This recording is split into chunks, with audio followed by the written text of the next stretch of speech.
नमस्कार, न्यूज़ 18 के digital platform पर आपका बहुत स्वागत है। मैं हूं आपके साथ अंशिका पाठक।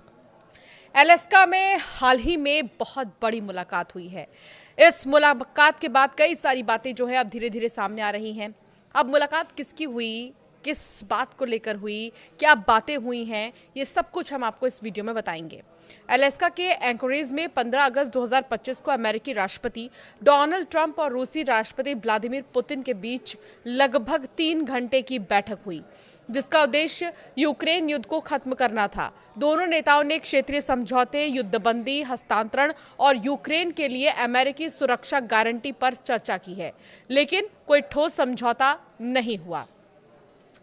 ट्रंप ने मुलाकात को सकारात्मक जरूर बताया, कहा कि कई बिंदुओं पर सहमति बनी और वो लोगों की मौत को रोकना चाहते हैं।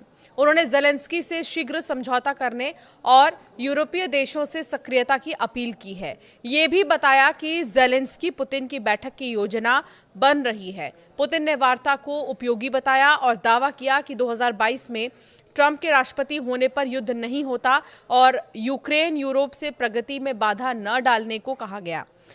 क्रेमलिन ने मुलाकात को बेहद सकारात्मक करार दिया है, जबकि पूर्व नाटो राजदूत डगलस ल्यूट ने कहा है कि ट्रंप को कुछ हासिल नहीं हुआ।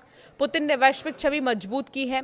ट्रंप ने बाइडेन पर युद्ध रोकने में नाकामी का आरोप लगाया और हिलेरी क्लिंटन के नोबेल पुरस्कार वाले बयान की सराहना की है। राष्ट्रपति ट्रंप की पत्नी मेलानिया ट्रंप ने पुतिन के नाम एक पत्र भेजा था, जिसमें यूक्रेन के 19,500 अपहृत बच्चों का मुद्दा उठा है। ट्रंप ने इसे पुतिन को सौंप दिया। इसके बारे में भी आपको विस्तार से बताएंगे।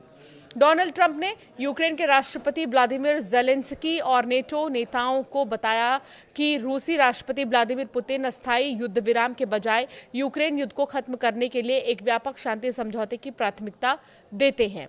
यूक्रेन के राष्ट्रपति ज़ेलेंस्की ने अलास्का में डोनाल्ड ट्रंप और व्लादिमीर पुतिन की मुलाकात पर अपनी पहली प्रतिक्रिया दे दी है।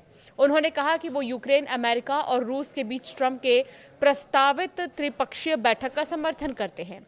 ज़ेलेंस्की ने बताया कि वो सोमवार को वॉशिंगटन डीसी में ट्रंप से मिलेंगे ताकि युद्ध को खत्म करने और शांति स्थापित करने के सभी विवरणों पर चर्चा की जा सके। उन्होंने ये भी उल्लेख किया कि अमेरिका की ओर से यूक्रेन की सुरक्षा गारंटी में भागीदारी के सकारात्मक संकेत मिले हैं, जो यूक्रेन के लिए बहुत ही महत्वपूर्ण है। तो कुल मिलाकर ये बैठक कितनी ज़्यादा अहम होने वाली थी, ये बैठक आखिर क्यों हो रही थी, ये तो आपको पता चल गया। लेकिन अब इंतज़ार है कि इस बैठक का कुछ तो मतलब निकले, यानी कि युद्ध को लेकर कुछ तो बात जो अमेरिकी राष्ट्रपति और पुतिन के बीच में हुई है उसका असर नजर आए। इस इंतज़ार में हर कोई है। अमेरिका के अलास्का में अमेरिकी राष्ट्रपति डोनाल्ड ट्रंप और रूसी राष्ट्रपति पुतिन के बीच मीटिंग तो हो गई। पूरी दुनिया की नज़र इस हाई प्रोफाइल मीटिंग पर थी। इस दौरान एक दिल को छू देने वाली खबर सामने आई। न्यूज़ एजेंसी रॉयटर्स की रिपोर्ट के मुताबिक राष्ट्रपति ट्रंप के साथ उनकी पत्नी मेलानिया ट्रंप नहीं थी, लेकिन फिर भी वो पुतिन से कुछ कहना चाहती थी।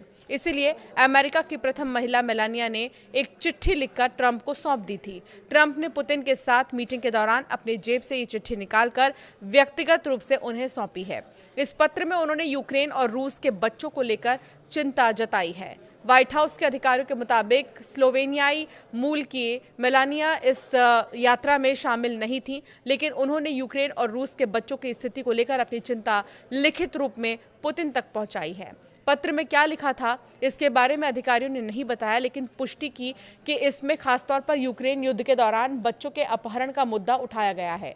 ये वही संवेदनशील विषय है जिसे लेकर यूक्रेन लंबे समय से अंतर्राष्ट्रीय मंचों पर आवाज उठा रहा है।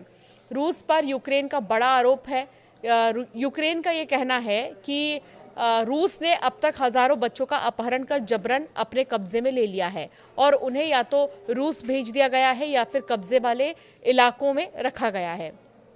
यूक्रेन सरकार ने इसे अंतर्राष्ट्रीय कानून के मुताबिक जनसंहार करार दिया है। संयुक्त राष्ट्र मानवाधिकार कार्यालय ने भी अपनी रिपोर्ट में कहा है कि 2022 में शुरू हुए रूस के पूर्ण पैमाने पर हमले के बाद लाखों यूक्रेनी बच्चे पीड़ा और अधिकारों के उल्लंघन का सामना कर चुके हैं।